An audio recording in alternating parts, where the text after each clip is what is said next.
I was very conscious about what releases came out of Led Zeppelin and the pacing of those releases over the years. You know, it's hundreds of hours of listening was involved in this, but it's just so worth it. My name is John Doran and I write about music.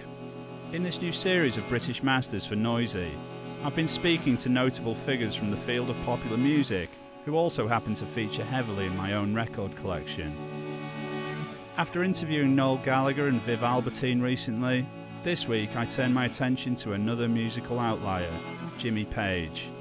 Coming from the land of the ice and snow, Hounslow, West London, he cut his teeth as a preternaturally talented session musician before forming Led Zeppelin, who would go on to be the largest rock band in the world. His talent has never needed to rely on flights of egotistic virtuosity for the sake of virtuosity.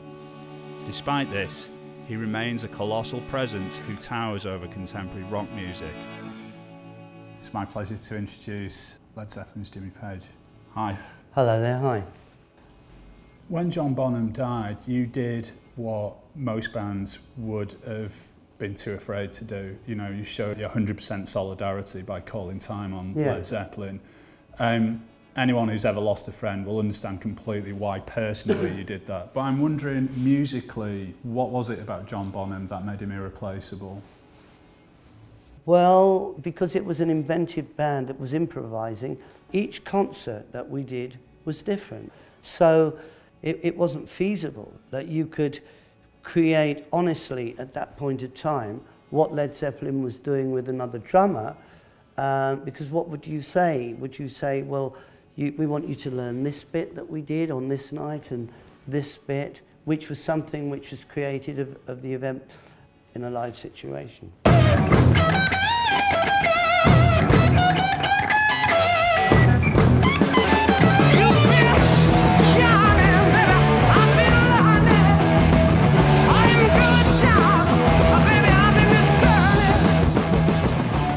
Talking about the extra material, one of the most exciting things is finally having like a kind of a decent enough quality version of some of the material that was recorded in Mumbai with the Bombay Orchestra. Yes. Now, I believe you were over there in 71 and 72 and you did so much groundwork. I mean, can you set the scene for us? How did this happen and why did not more come of it? I was there, I went actually there in 67 when I was in the Yardbirds. I'd always wanted, even from the very first time that I went there, I wanted to play with musicians over there. And there was an opportunity to set up an experiment. And the experiment was to go in a studio with the musicians that would do the film music, equivalent of Bollywood now. I requested the lineup of what I wanted, which was string players, percussionists, Shenhai player, which is sort of like a reed instrument, like a clarinet, and a sarangi, which is a bowed instrument. I requested all these musicians, and what I wanted to do was to go in there and see how possible it was to go in there with an acoustic guitar and communicate with them what you wanted to do. Now, these people would never have heard Led Zeppelin music, and I didn't want them to. I didn't want to go in there and play. It was Friends that I wanted to primarily go in to do.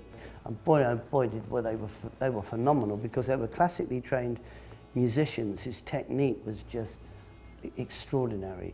And it was such a privilege to work with them under these circumstances. When I'd written Friends, I wrote it with that sort of Indian music in mind, and the complicated sort of tabla drums, etc. And here I was with these musicians, but could I actually translate it? Could I make it work? Well, I did. It's interesting because it's this whole thing that goes on in Kashmir, isn't it? At a later point of time.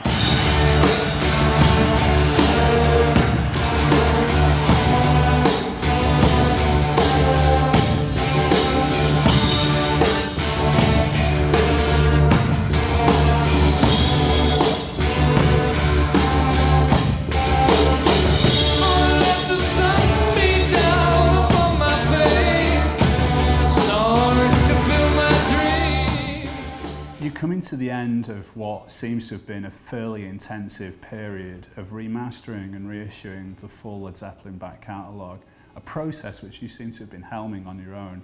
I was wondering, do you feel it's kind of fallen to you to be the keeper of Led Zeppelin's legacy? Well, maybe it has, or maybe I just undertook it. Because of the affection for Led Zeppelin by the fans and the audience, I thought that it was right and proper if each album was to come out with a companion disc to it, which gives so much more information on that recording world of Led Zeppelin. I'm sure you've noticed that at the moment we seem to be going through a bit of a revival in the fortunes of vinyl. And like, you know, I often go out record shopping and I'll see records and I'll think, wow, the card on this reissue is so thick and the vinyl's so thick and it's 180 grams. Yeah. And then you check out how the mastering's been done, you find out it's just been done from a CD copy from the mid-90s. There's like a, yes. I get the impression that you've probably taken a much longer and more in-depth route towards mastering. Well, I have to. I couldn't settle for anything better than the best possible quality. It was done from the original quarter-inch copies and masters of things that were done at that point of time. And so it's all analogue. It's all analogue source, probably better than the original. Presence really is a Jimmy Page album, isn't it? If you're going to call any of the records that, I mean, it's all about your guitar playing. It was, yeah, an electric guitar album. There was no acoustic on it, and I wanted to try and make as much out of my character playing of the electric as I possibly could. But then if you look at In Through the Outdoor, those albums couldn't be any more different to one another, could they? Well, no, they weren't, but they were totally different. It made a lot of sense. In the chronology of Led Zeppelin releases, you'd had keyboards on the first album, and you'd had Presence, which is the album prior to In Through the Outdoor, is a guitar album. Of course it made sense to do a keyboard album. I should say that I think that like one of the wildest and most psychedelic and far out there records you've done is the soundtrack to Lucifer Rising. Yes. I was wondering, how did you come to first meet Kenneth Anger, and why didn't the music's so good, why didn't it get used on the film? In the days of Led Zeppelin, I mean, I lived it. I lived every moment of it. And if I wasn't touring, I'd be working on music that was quite probably going to be the next album. I had a home recording studio, and I started to do some really experimental music on it to try, just to experiment with textures. And it gets to the point where I've got a really interesting piece of music that I've done, and Kenneth Anger gets in contact with me and says that he's got this film, Lucifer Rising, that he's working on. Did I have any music for it? And I said, curiously enough, I may have something for you. And he actually brings down the projector to my house and starts playing the film. And I put on my music, and I'm still sort of mixing it as I'm looking at it.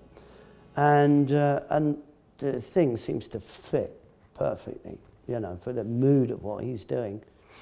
And that's it. It doesn't appear on the final cut. We had a falling out, basically, and he you know, took the music off and made a big fuss, and well, I couldn't be bothered. I was too busy doing Led Zeppelin.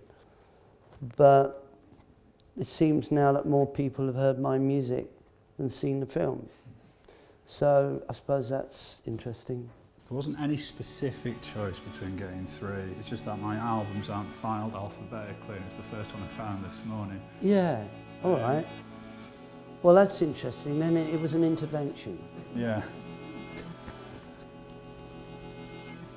I'm writing a thesis on it. Thanks very much. Pleasure. You're welcome.